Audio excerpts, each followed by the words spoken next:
Hey, Senda. Hey, Phil. Do you want to chit or chat? I think tonight I'm going to chit. Oh, then I'll take chat. Fantastic. Cue music.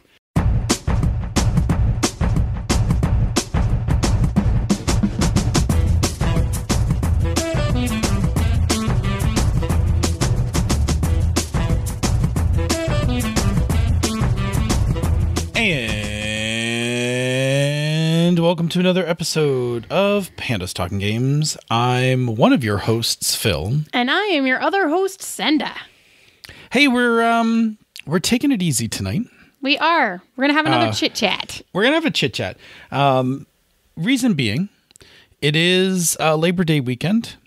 It is Labor Day, and I got to be honest, I kind of chilled a lot today. So we did not do the thing that we normally do, which is during Monday afternoon, kind of figure out the topic and kind of talk through it a little, like a couple hours before the show. Like we just kind of like rolled into the show without much of a plan because, again, holiday weekend. So we thought it'd be the perfect time, because we haven't done one in a few weeks, to do a little chit-chat episode where we talk about things that are giving us life, something in gaming and something outside of gaming. Right? Yes. And just as a reminder for those of you listening along at home, this means that even more than our actual conversations, which are currently unedited, this is not going to be edited at all. So, just go with the flow. And, starting to think maybe someday we'll start editing again, and maybe someday I'll just stop saying the disclaimer, and I guess y'all... I challenge you on that. I challenge you to stop saying we're not editing it and just not edit it. Just not edit it? But there's so many ums and ahs and things that Are people yelling at us about it? No, they are not. Okay. If you people are mad that Senda's not editing the show and that we're not scripting it, we appreciate that. We're still in these quarantines, not ready to do it. But, at some point later, maybe we'll all have a talk with you all about how the show's going to go after the quarantine. Right now, we're just hanging out, chatting, having fun, picking a topic most weeks and just talking about it, which I like a lot, actually. That part's really fun, we're sprinkling in these chit chats. We did them really early on during the pandemic when we had like zero bandwidth. Yes. And now we're just doing one because basically it was a holiday and I played like 5 hours of Minecraft, went on a bike ride, and read some Numenera today. And I played some board games, and that is like it. Well, honestly, and it was an interesting mental health weekend for me. So I am grateful for not having to use all of the brain space. Yeah, so cool. So the format for tonight, besides being unedited, is the Chit Chat episode is a discussion, and we each talk about a thing that is giving us life in gaming, and then we're going to pick a thing that is giving us life outside of gaming, and yours is food related, mine is not. As a little teaser. Sometimes we do what is giving us life in the kitchen, but we decided to just expand it a little. Yeah. Well, neither of them are directly in our kitchens. They're not in our kitchens. So let's do the gaming part first, because people are primarily here for gaming stuff. Probably more so than listening to us talk about food.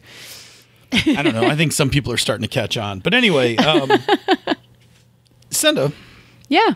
What is giving you life in gaming this week? Well, so here's the thing.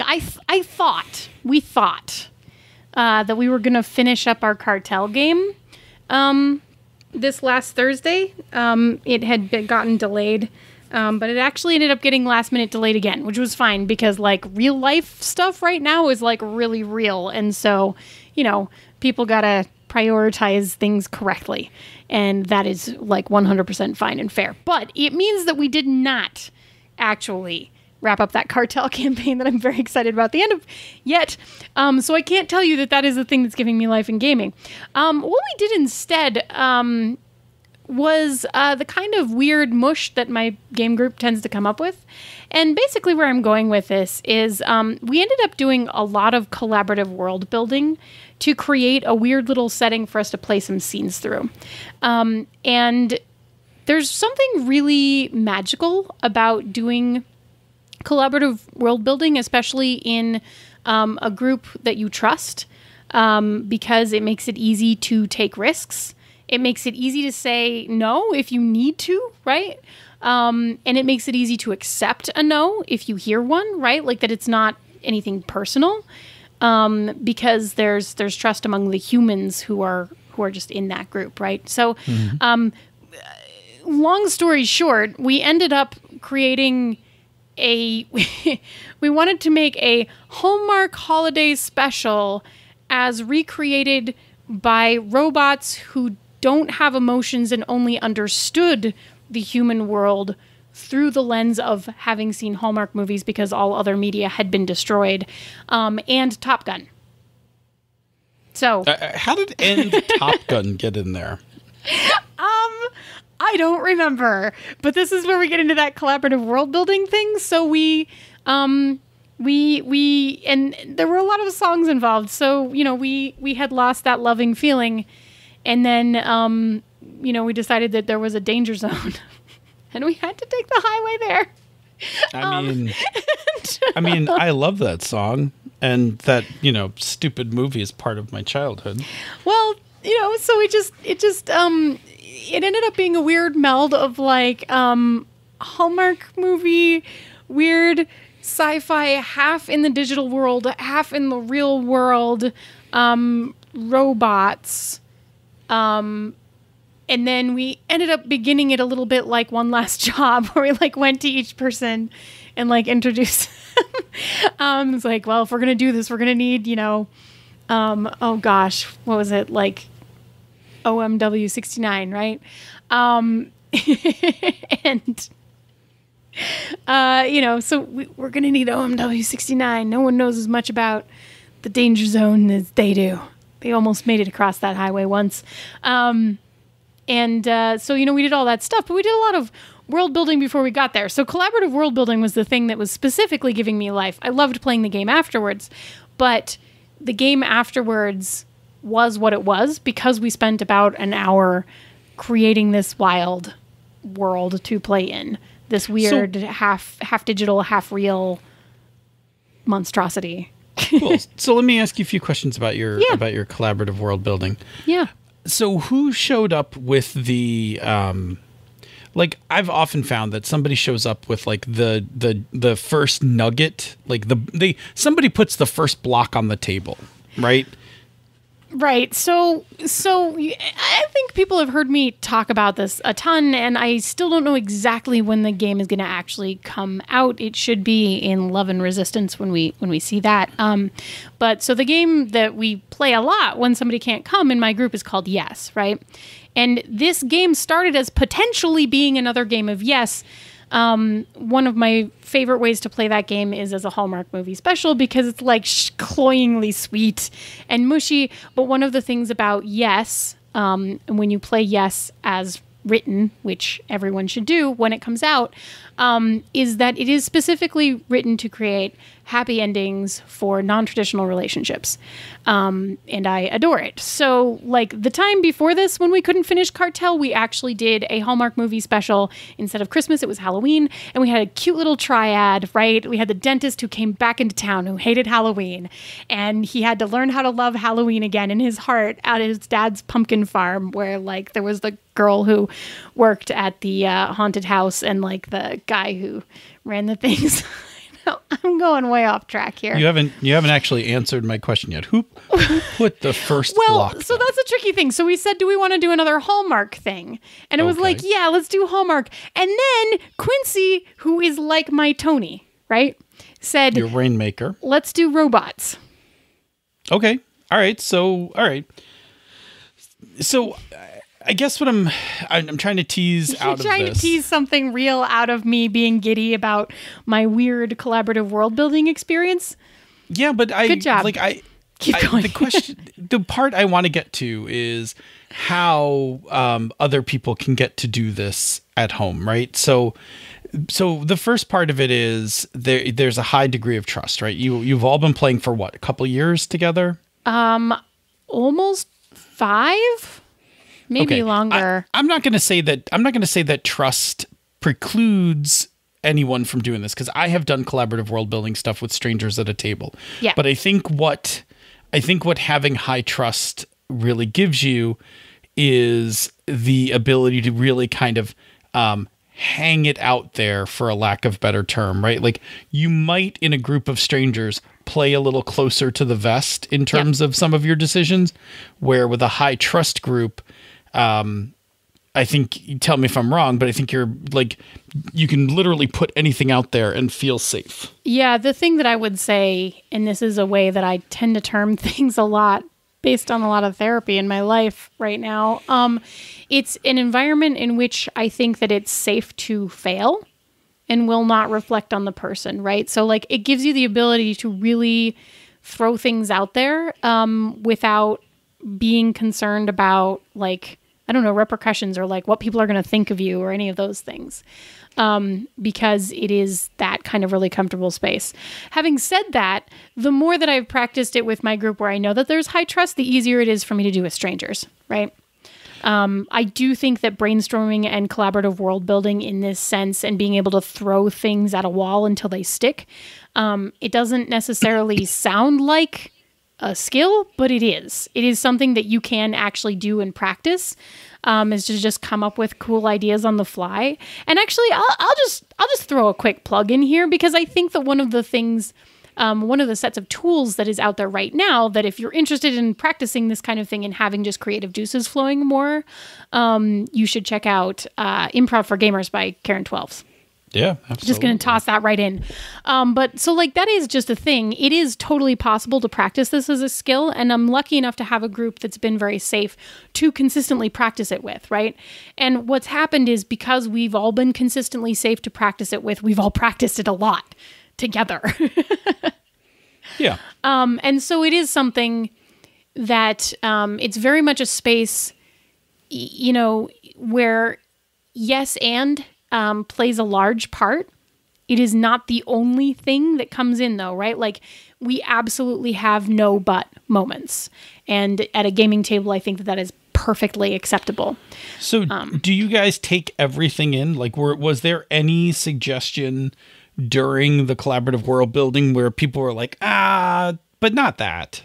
Oh, absolutely. Yeah. Okay. I can think of at least a couple. I can't remember exactly what the suggestions were, but I can think of at least a couple times that we were like, well, I don't know, that takes us in a direction that's really drastically different from where we were kind of aiming. Like, maybe what if we did this instead? That's the no but, right? Right. And I think that's where, and again, I don't want to harp on trust, because I don't want people, I want to mention it, but I don't want people to think, so I'm just going to say it again, that not knowing the people that you're collaborating with makes it impossible to collaborate. It totally does. What that high trust does is it lets the person know, it lets the person who put the idea out there that's getting kind of turned down, and it is okay to turn down ideas when you're collaborative building something, that it's not personal. Yeah. I mean, that's right? exactly what it is. That's what the trust part is. And that ability to, you know, just like it's the ability to fail without like consequence, right? I want mistakes and just. I want to tease that out a bit, because I think that's actually really important, right? Like, there's when we talk a lot about collaboration, when we've talked about it on Misdirected Mark, written articles about it, we talk about we often talk about the end product, right? The end product being this alloy of ideas, right? That is stronger than any individual components, because we've all put our stuff together and everything else. Correct. What we don't often talk about is that not everything that gets said gets included. Correct. Right? Like, there's an early amorphous phase where the ideas are just getting put down, and, you know, nobody really sees no one sees a shape yet. And then at some point, somebody, or maybe it's multiple people, start to see the initial shape of what's going on. Yes. And from that point, like in the amorphous phase, people just keep throwing things out until the shape forms. Yes. And then once the shape forms, really the job is to just build onto the shape. Right? Yeah. Like you can take it in a different, you can bend it, you can augment it, you can do whatever, but you don't go 180 degrees from it.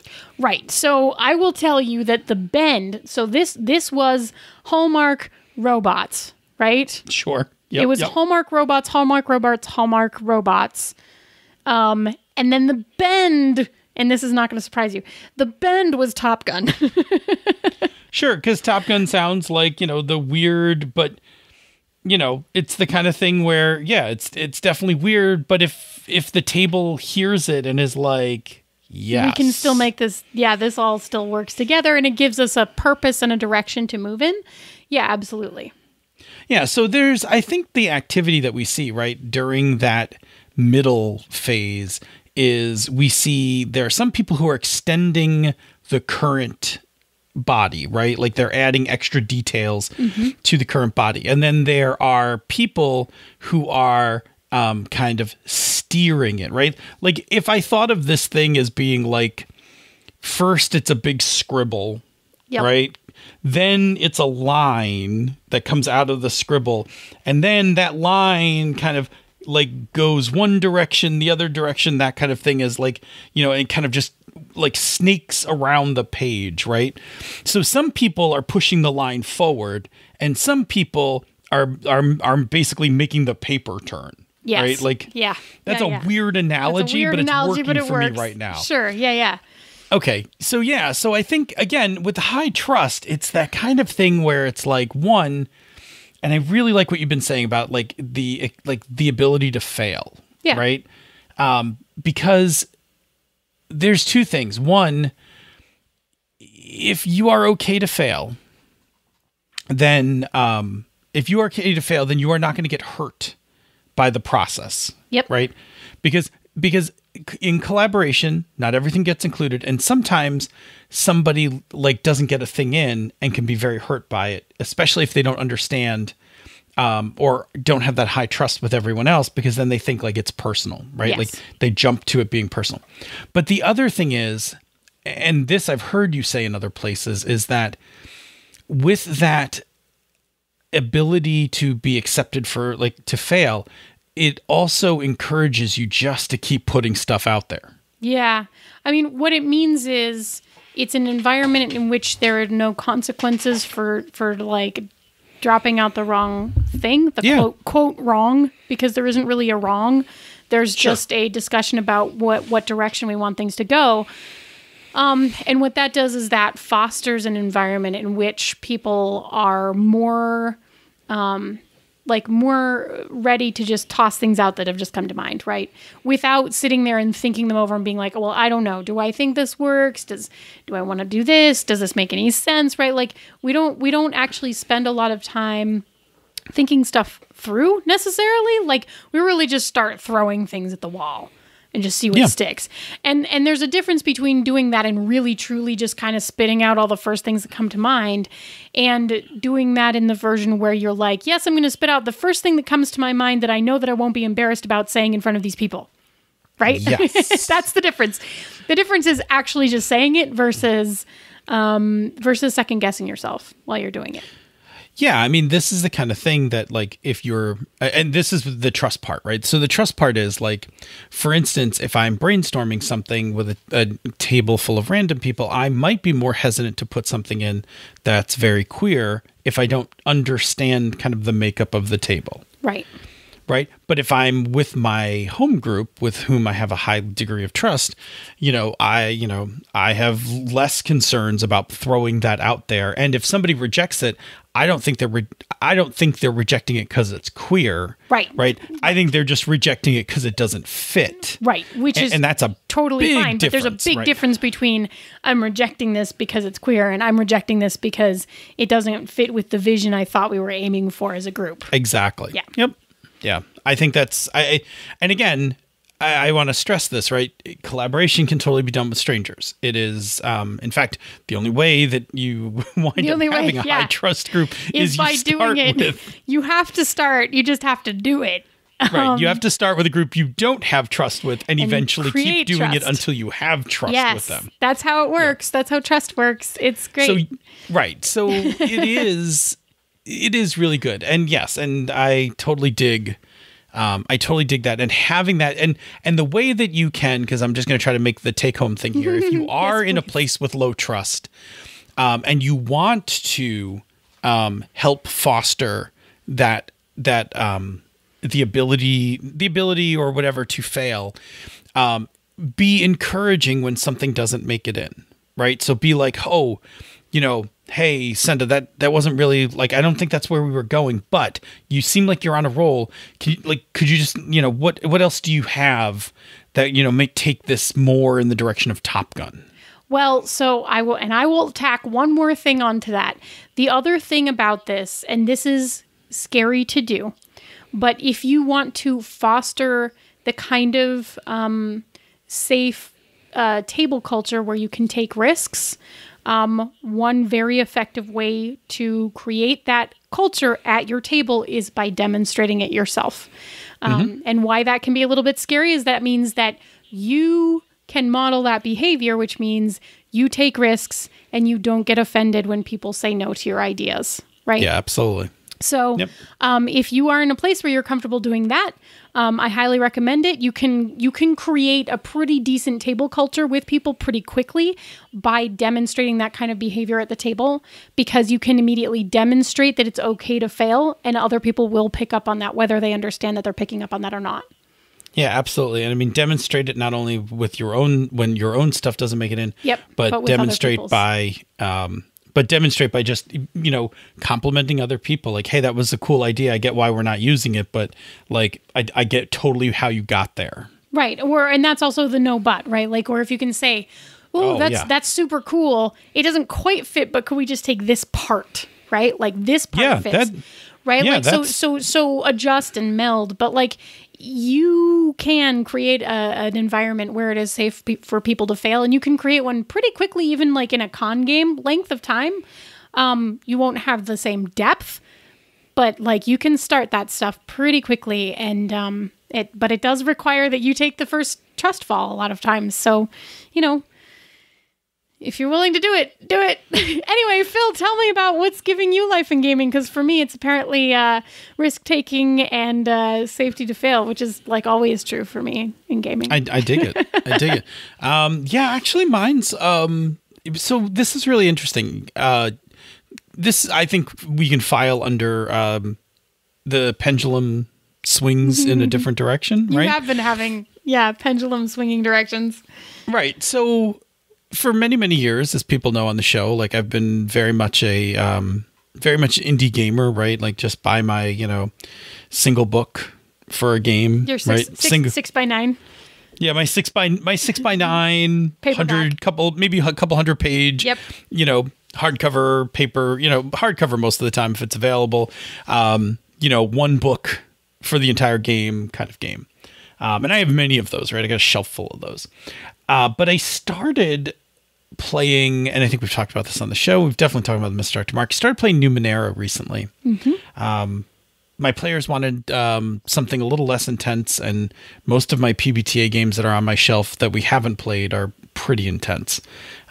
So somebody threw out Numenera, and I was like, yeah, totally, I'll run Numenera. Like Cypher System's cool, and I've listened to a bunch of, of old episodes from Darcy and Troy on Cypher Speak. So I was like, yeah, they'll totally do this. Heck yes. Cypher so I got the first book, and it's 8.5 by 11, 400 pages. And I'm like, holy shit.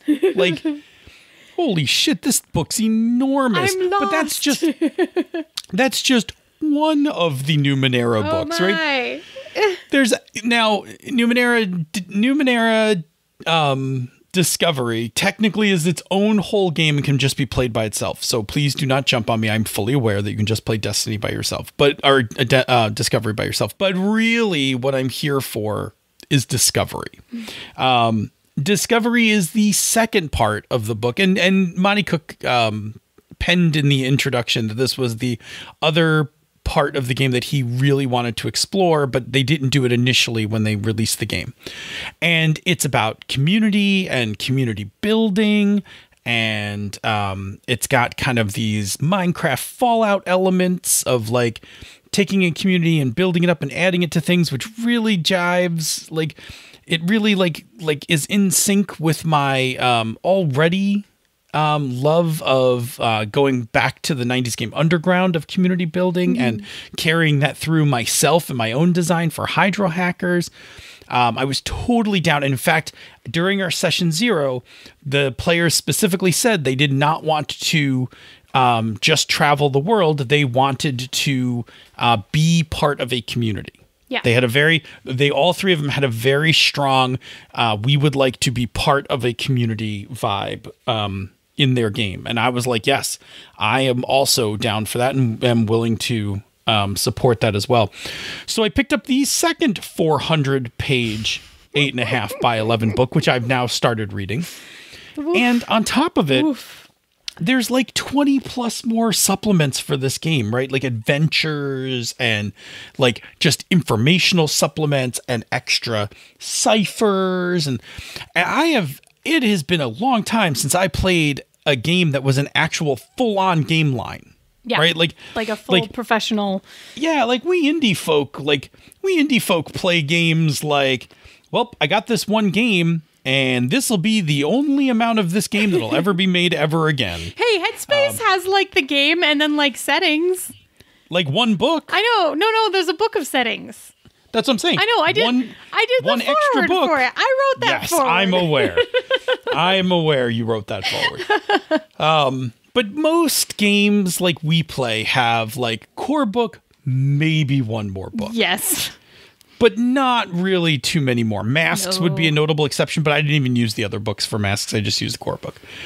So anyway, it's interesting. And what's giving me life is like, there is an abundance of information here for me to use. I don't need to use all of it.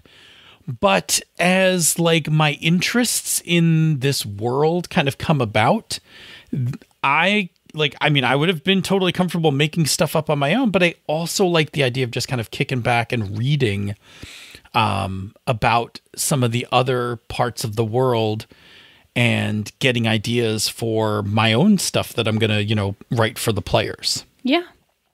So for instance, the data sphere, I think the idea that there's been this like leftover information net, left over from a previous civilization that's just kind of still existing and hanging in the air is utterly fascinating. And while I could totally come up with all that stuff, there's a whole book dedicated to the data sphere and another one to other dimensions and another one for underwater and like on and on and on and on. And I'll never get to play them all. And I probably won't buy all of them in physical. I think I will buy a number of them in PDF, and I have a number of them in PDF from bundles of holding and things like that. But I'm liking, especially as I'm crunched on time, I'm liking the idea that I can just go check out a book for some more info on parts of a game while working on my interpretation of it. Yeah. But it means, especially in these quarantine times, some of the responsibility for being immediately and fully creative is removed from you. You get to expand on other people's creativity. Yeah. It definitely takes off that burden. And again, in a, now we're still indie players playing this mostly traditional game. Yep. So our session 1 had leading questions about the town and city that, we answered to create a small network of NPCs and connections between NPCs and locations and things like that. Cause I'm never going to not. Yeah. Right. I'm never going to not do that in a game. But I am enjoying, I guess what I'm enjoying is I'm enjoying the vastness of this game. Like so much of so much of my play over the last couple years has been very small in terms of like how much world is covered in a game. Like my Masks game took place mostly in Halcyon City, although the end of it took place across several different decades as the players shot back in time. Well, it was still kind of Halcyon City, right? It was always Halcyon City, you know. Right, and you know, like games like Cartel, you play like in one locate, like you know, one city, and boy. You know, and on top of that, like a lot of the indie games that we played, like especially PBTA games, don't come with their own settings, right? Like Hydra Hackers is one of those exceptions where I was like, no, there's an actual setting for this game, and it's a PBTA game, right? Like it's, so. Or they come with multiple settings. What's that? Where they come with multiple settings, right? Yeah, well, they come with I mean, they don't really come with full settings. They come with like bouillon directions. cubes. Oh, yeah, that's fair. That's true. Right? Like I'll take it. Like, I love it. Yeah, like you're gonna build out the rest yourself. And don't get me wrong, I love those things. I mean, I've used tons of them, right? But switching temporarily to a game world that is like both fully realized and yet. And I think this is really kind of the genius of what Monty really struck with this setting is that there are parts of the game world that are fully realized. And then there is this reminder that the Earth is 1 billion years old and 8 other civilizations have come and passed and left all their junk behind. Like, even if it seems like it's together, it's not. Flip over a rock. Yeah. And there's something like, else there. There's stuff you like, and like things you've never even thought of are there. Right. And you know, they give you these great hints. Like one of the previous civilizations was a, spacefaring civilization. One of them was not human. You know, one of them was able to actually change the orbit of the Earth and fix the sun from burning out. Like they give you just a list and they don't tell you like anything else about these civilizations, really. For as much material that exists out there, it's about the present world, the 9th world, as they call it. Yeah. They don't delve into like the first world or the second world and tell you stuff. That stuff is all, open to interpretation, and we're not, you know, like we don't get specific about this because it just leaves it open and, you know, leaves the game master room to decide. Like if you want to set some things about the past worlds, like it's totally up to you. I'm going to set some stuff up for my setting a little bit about some of the past worlds. I mean, we won't say like which ones they are, but there's going to be some rhyme or reason to some of the stuff that happens right in the setting area that we're playing in. But I find it I find it fascinating. And they've done an amazing job of both being detailed and then still left like plenty of like gaps in the game where it's just like, yeah, there's this thing out in a field and it's this 200-foot tall machine that hasn't worked ever, but used to do something in the past. That's it. Like moving along, next thing on the list. Like,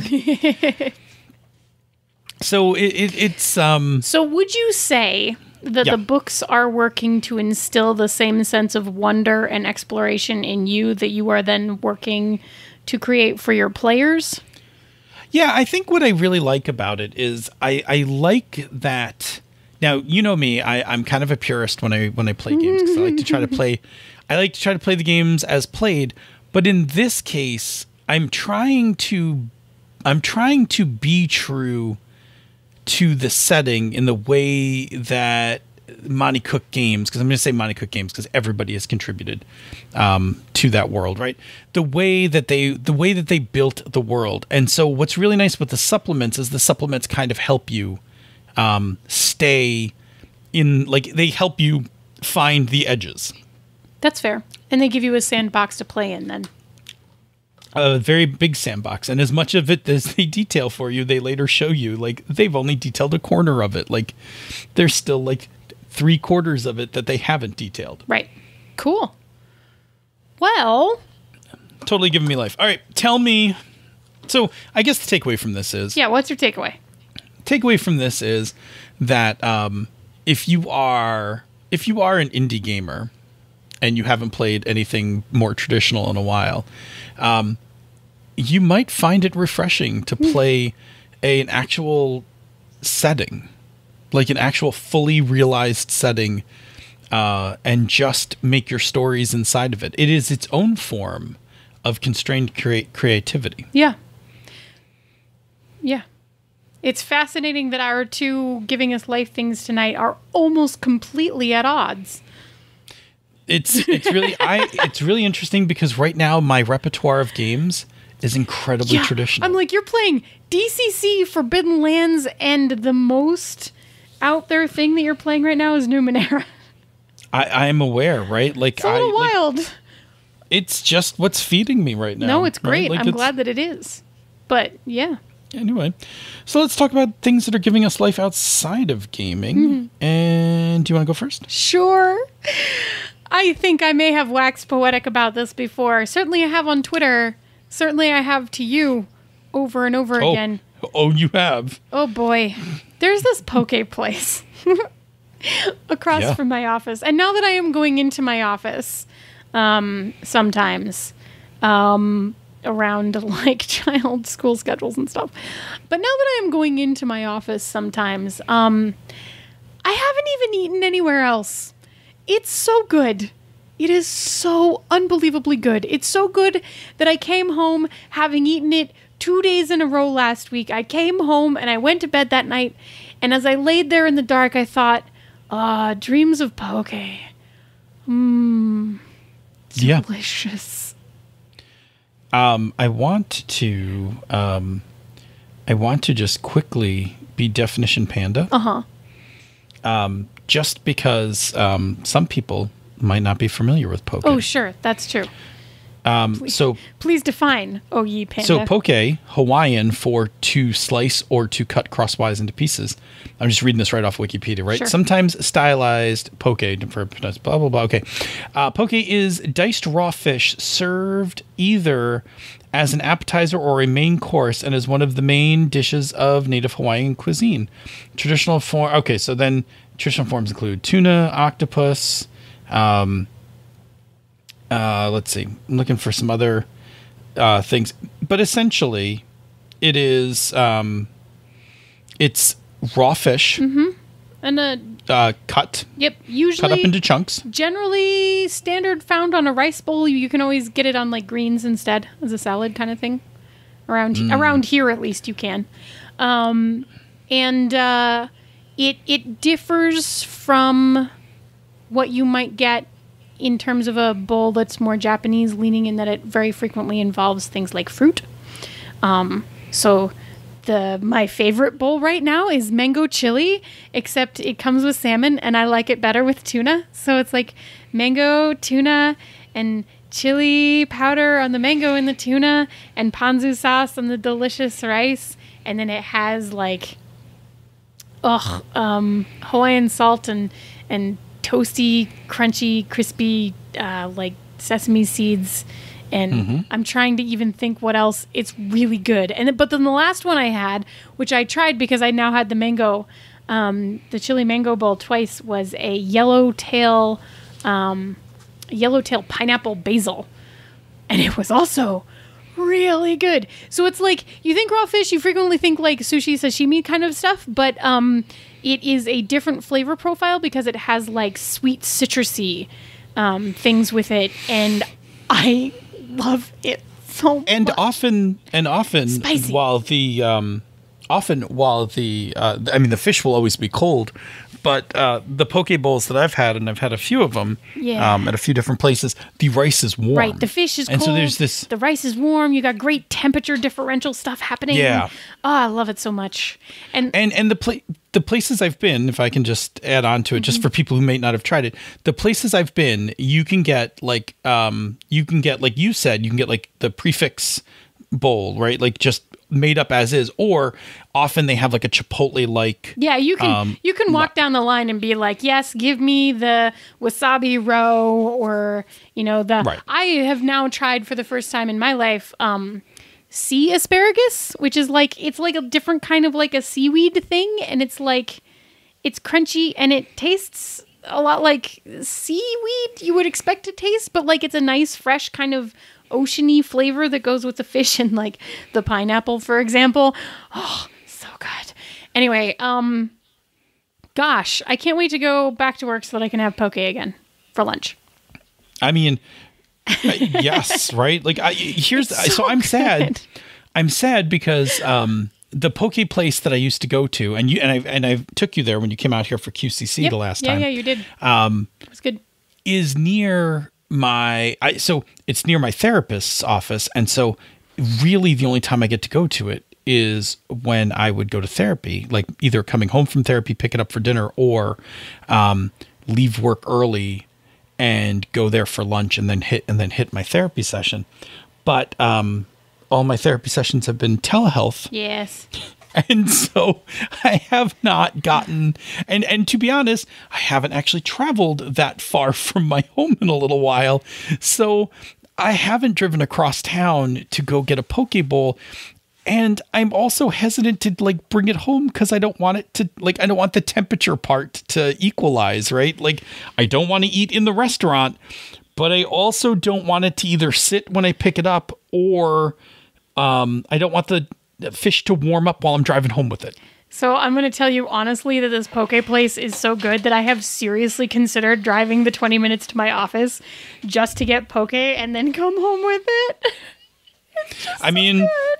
It's legit. Oh, it's so good.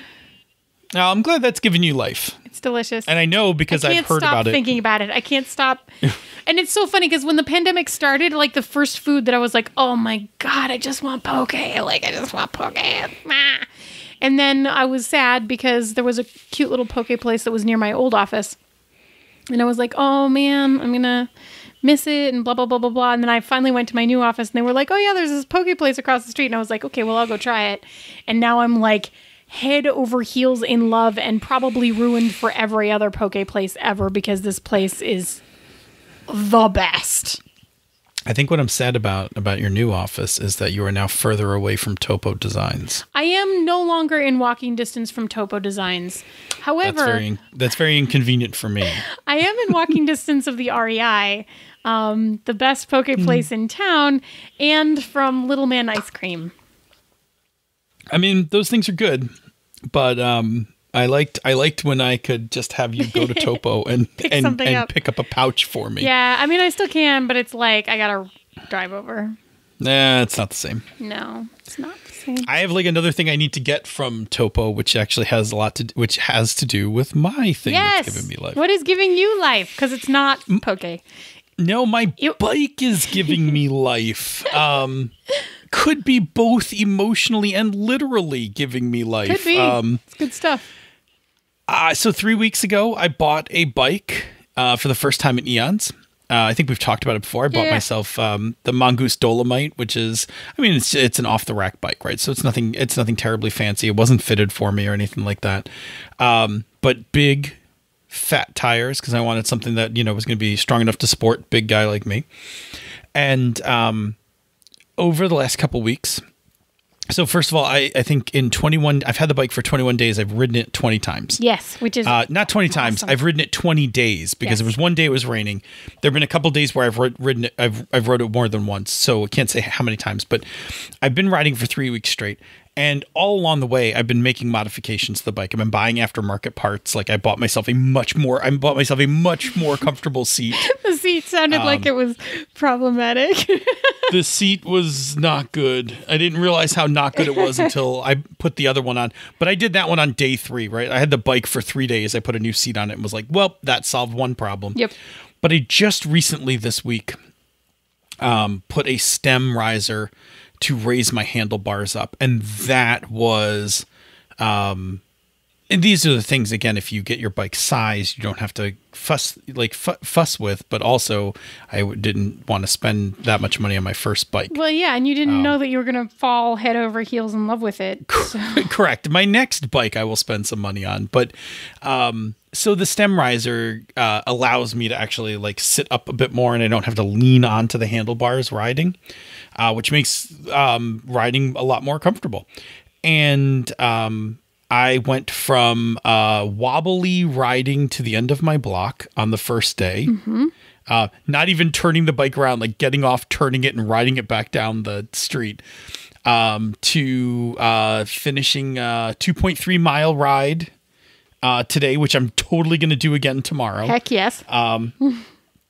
And I'm just loving it. Like every day I get like excited to get out there on my bike. But on top of that, like I am physically doing better. Like physically I'm not only feeling better, but, and I haven't weighed myself because I didn't want to jinx it, but I think I'm losing weight. I mean, it wouldn't surprise me at all.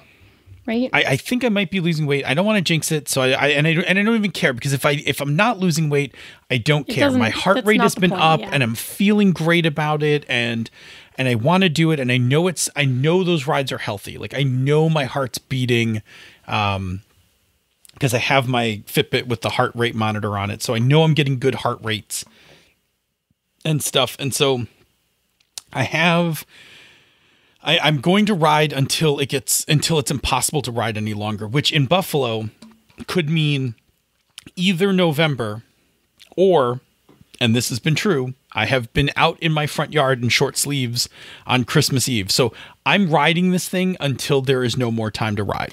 Well, it's going to snow here tomorrow, so. Right. But I'm just going to I'm not going to ride in snow or ice or anything, but I am going to ride this bike through the fall, and my next goal is to get to 5 miles. Yep. That's I'm kind of building up. I would like to get to 5 miles, which could be 2 laps of this one ride. Yeah. Which would be interesting. But I really want, that's my goal, is I'd like to get to 5 miles, a 5 mile ride. And then I'll have to put the bike away for the winter. I'm panicking about what I'm going to do in the winter time for exercise. Yeah. And then as soon as the roads clear up again, like I'm the hell out there in the spring. So anyway, the thing that's giving me life is my big fat tire bike. And I got to tell you, every time I ride the bike, somebody says something about it as I'm rolling by. Like I was riding with my son, he was it yesterday, and there were these guys painting a house, and one of the guys is like standing in the yard mixing paint or something. He turns and looks, and he's like, "Nice ride, man." Mm-hmm. I'm like, "Thanks." Cruising along. So anyway, that it's definitely been giving me life. I'm definitely feeling good about riding my bike. I know. You've been talking about your bike. I know. Pretty much as much as I've been talking about poke, which is why I need to go get more poke. I know. I feel bad. You wind up hearing like the brunt of it. I don't mind. I just think it's really funny. You get to hear about like how I like fell in love with basil and pineapple and serrano. No, it's fine. I love poke. I'm honestly sad that I haven't had any in a while. I may just break down and go get some, like just plan. I may just go. Yeah. I may just get it and just drive it home, and maybe it'll just be fine. It'll be okay, because it maintains the temperature differential reasonably well for a little while. Like it won't be as perfectly like chilled versus warm, but it will be okay. I may just pull the trigger on it and get some, because I really miss it, and I really like. I've been talking about it now nonstop for like 3 weeks. I know it's made me really think about the need for getting out that way. All right, we should wrap up the show. Conclude our chit chat for tonight.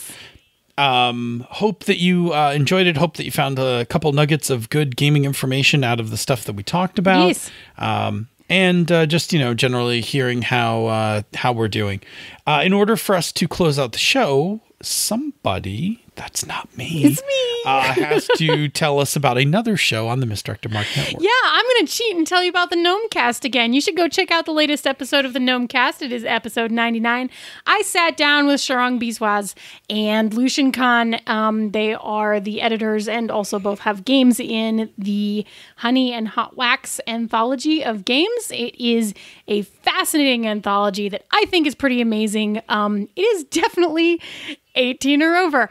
But you should go check out the interview that I did with them on the Gnomecast episode 99. It was super great. They're both very intelligent and have super good things to say about games. So, yeah. So I'll just plug that one very specific episode and we'll go from there. Sounds good. Say, Senda, where can people find us on the internet if they wanted to chit-chat with us? Well, you can find us on Twitter at Pandas Talk Games. You can find us in the Misdirected Mark forums, or you can drop us an email, panda@misdirectedmark.com. And Phil, once they do that, or once they find Once they find us in one of those locations, what can they do with that information? I got the words. They're there somewhere. Yeah, by all means, leave us some topics, some questions. Give us an idea of something you would like to hear us talk about. We love doing the show, talking about the things that you find interesting. Occasionally we do these chit-chat episodes when we're, when the tank's a little empty. But over the past couple of weeks, we've been taking your ideas and folding them back into shows. And it's been fantastic. Again, it's like if we sit around, we would literally just do a show about cooking, a little bit of gaming, and, the ditch lilies. Eating... And ditch lilies and eating ditch game. Lilies. Poke, yeah. So it's better if you give us some ideas. You can contact us on any of the ways that Senda mentioned before. You don't even have to try too hard. You can ask us a specific question. You can just throw us a general topic like, hey, what are your thoughts on blank? Whatever, it's fine.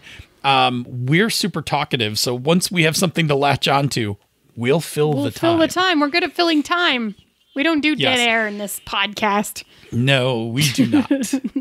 If you like what we do here elsewhere on the Misdirected Mark Network, please consider supporting our Patreon campaign. Your patronage is what keeps everything running in the Misdirected Mark Network, from our bandwidth to our server costs to backups and all that stuff. We greatly appreciate all of the support that you give. In return, we invite you to come join our Slack Room for Life, which is a fine group of humans talking about life in general, role-playing games, cooking, all sorts of stuff. We have a Friday meetup on Zoom where you can just come join us and hang out with us on Zoom. That's a lot of fun. It's that one's 12:30 p.m. Eastern, so adjust for your own time zones. You get the bonus outtakes from this show. You get the after show from the Misdirected Mark. And when this pandemic is over, there'll be some goodies out there for you as we do some other stuff through our publishing arm and things like that. But in the meantime, really come check us out on the Slack Room for Life. It's just such a great group of people, and I love going there every day and checking in with everyone. Anyway,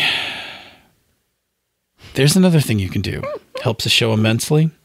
It fulfills our very successful, blisteringly successful marketing campaign for 2020. If you listen to us, you will love us.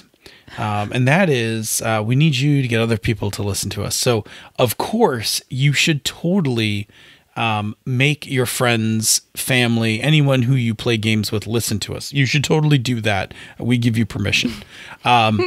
But in addition, there's another thing you can do that can also help people who don't know you and who don't know us find out about us, and Senda's going to tell you what that thing is.